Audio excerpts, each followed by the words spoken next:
Earlier, I was feeling really low. I was feeling very low energy, and whatever it was, like this dark cloud that was looming over me, it was engulfing, and I was just feeling low. I was feeling low, and I just want to go for a walk. I was like, hey, I don't care how cold it is, because here in Kansas City right now, it is 34, 35 degrees, and we just had icy rain, and that was overnight. But I was like, I'm just gonna strap up my boots and just bundle up and go for a walk because I know I needed to feel better. I know I needed to go have this conversation with myself and think and allow my body to just move. And because being inside, just having it be winter season, just dark, gloomy, not much sun, I just want to be a lizard. I just want to be a lizard that just lays outside or be like Superman and just photosynthesize myself and just soak up the sun and just have energy and just be more infused with life.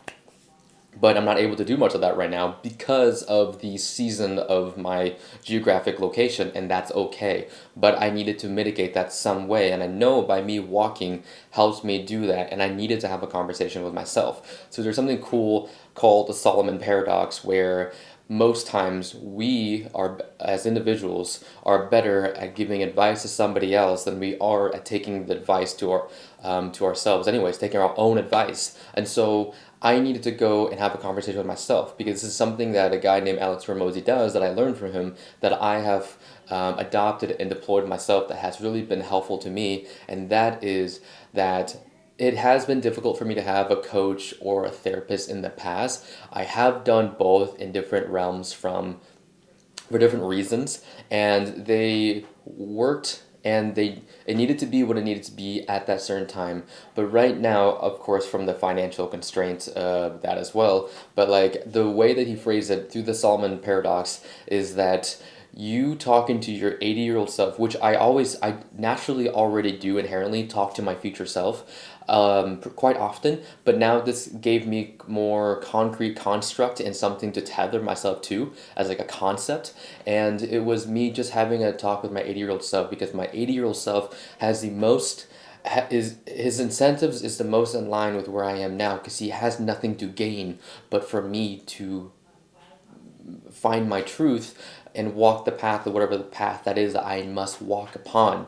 Because if you're working with a coach or a therapist, and it's nothing like bad on them, but like there's an incentive somehow. They want you coming back because so then you can exchange the value of money. And I don't like I'm not like shaming that by any means, but there is that tether. There's that tether that's like the incentive can be diluted a little bit, so I like the concept of talking to my 80-year-old self, my 85-year-old self, with that one thing in mind so far. And the next thing is context. Because the more times I go back and talk to a coach, talk to a therapist, I have to keep on giving more context and context. And I can't give every single tiny detail, but my 80, 85-year-old self will have every single aspect and context of my current situation and whatever the future ones is. And so I'm speaking to myself out loud as like a therapy session, and I needed to talk to myself to kind of pull myself out of the weeds, out of this dark, glooming ball of circle or whatever,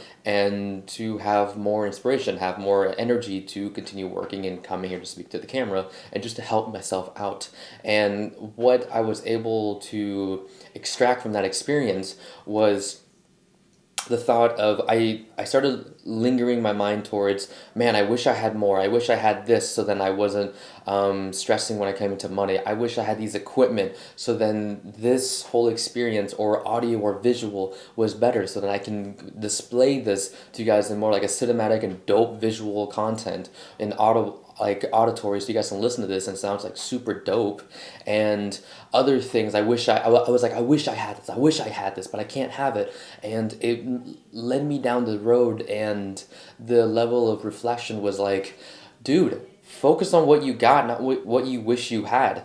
Because, and it goes with whatever goal it is that you guys are working on, whether it be health and fitness of like, man, I wish I had this gym membership. I wish I had this trainer, this coach. Man, I wish I had better clothes or better money for healthier foods or supplements or whatever this may be, or like, or whatever the thing is. It's like, I wish I had this so then I can move the needle. But the thing is, you don't need that.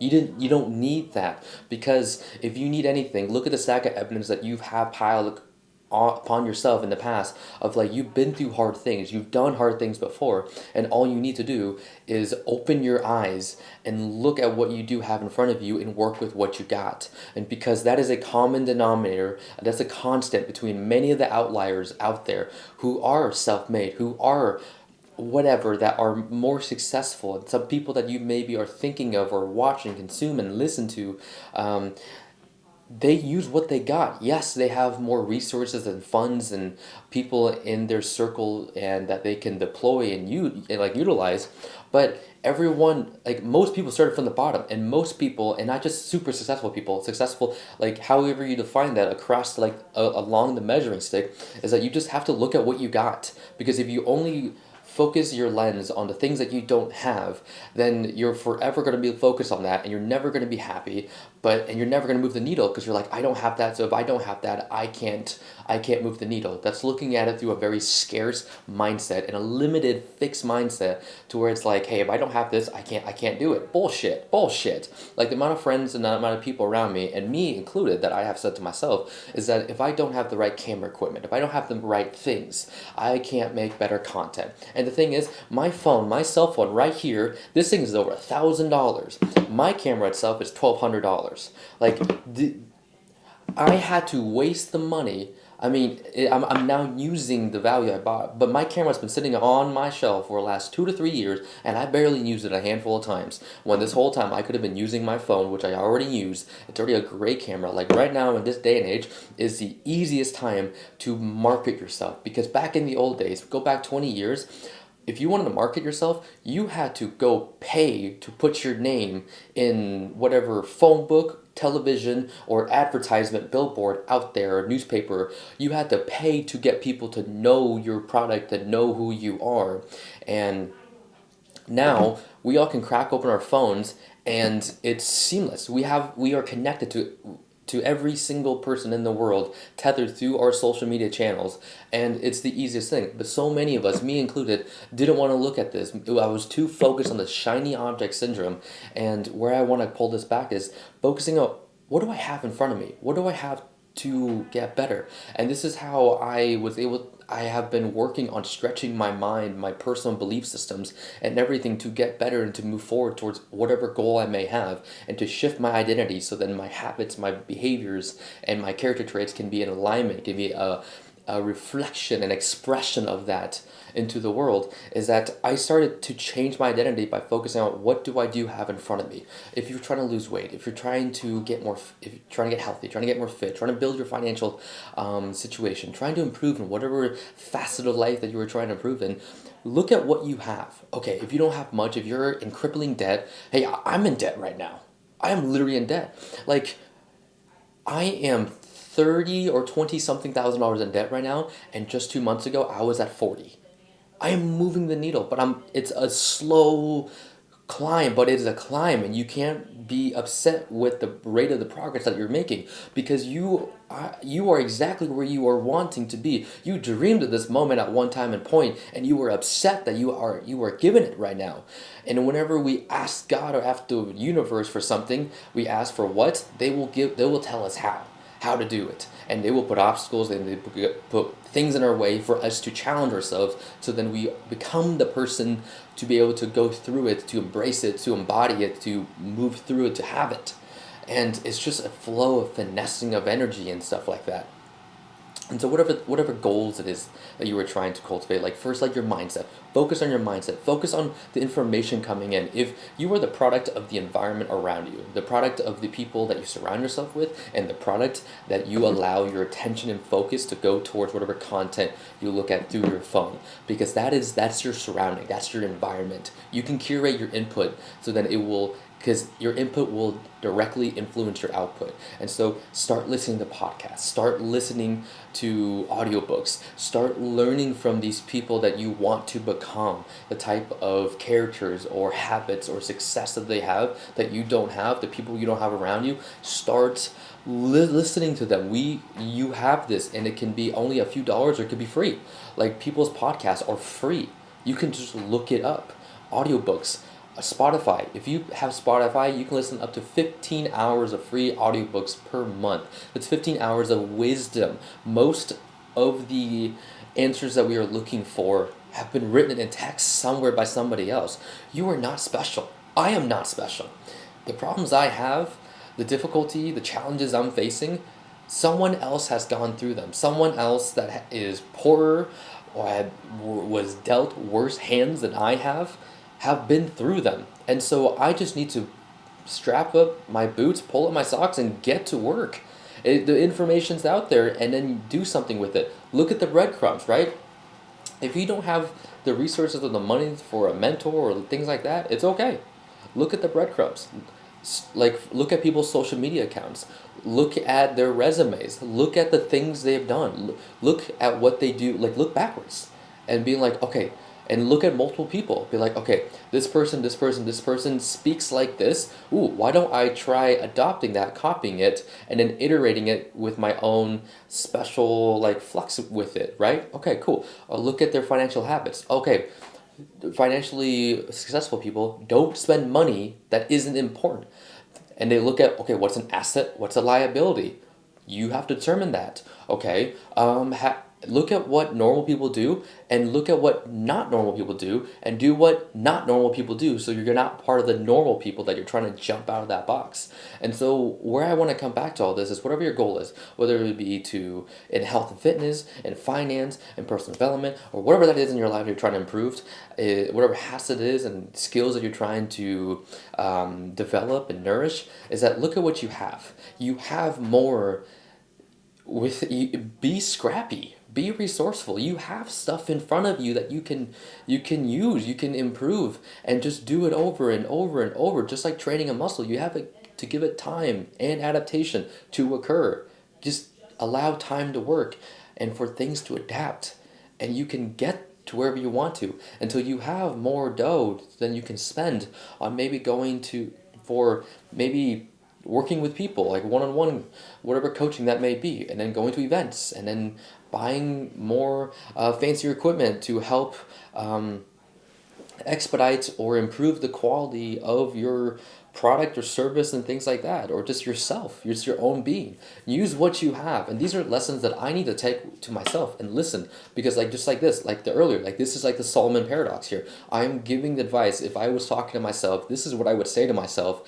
And because taking my own advice is hard. Taking your own advice is hard.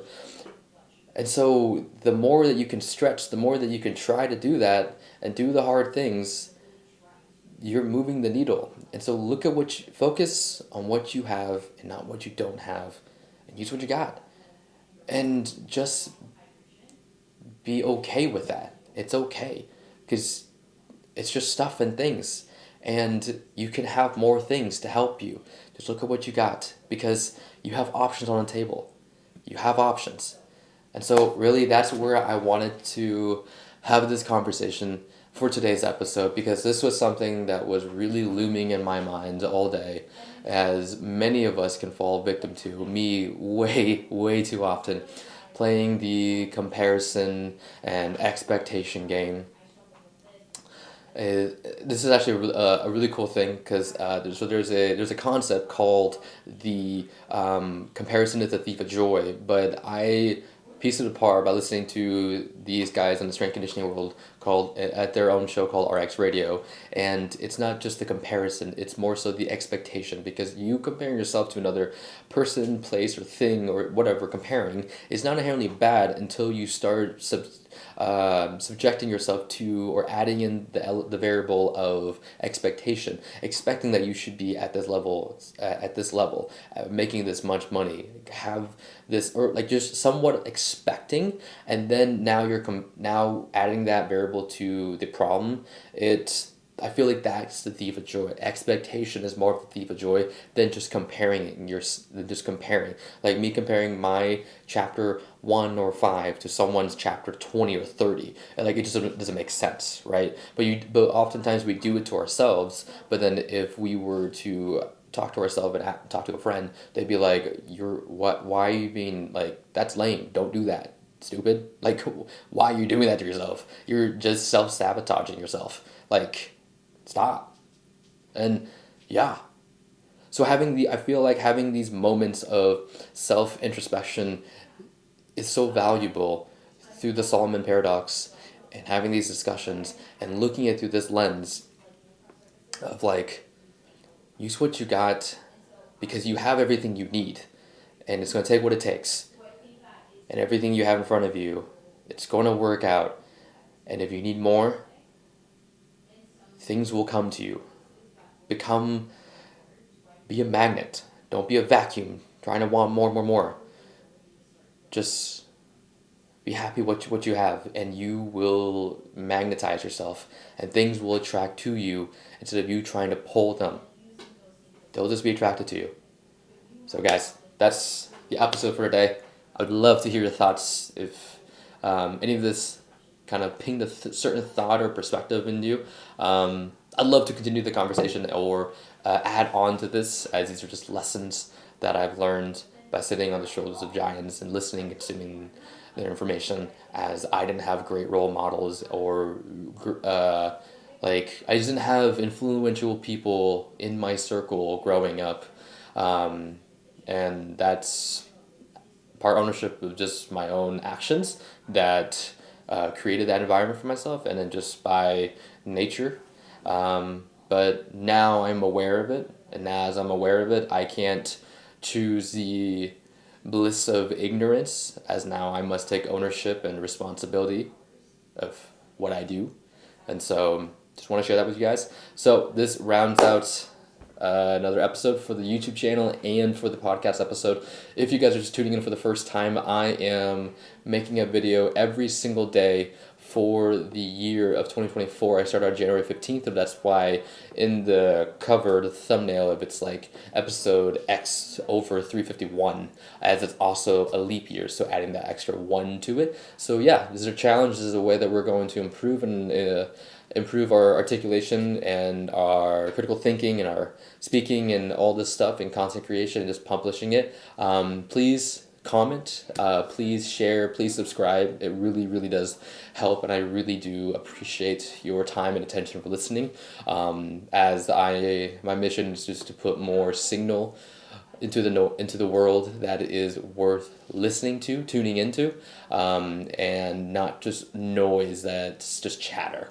More so something as these are messages and lessons that save me, and I just want this to pay it forward for somebody else. So thank you guys for listening. I'll catch you in the next one. Bye, friends.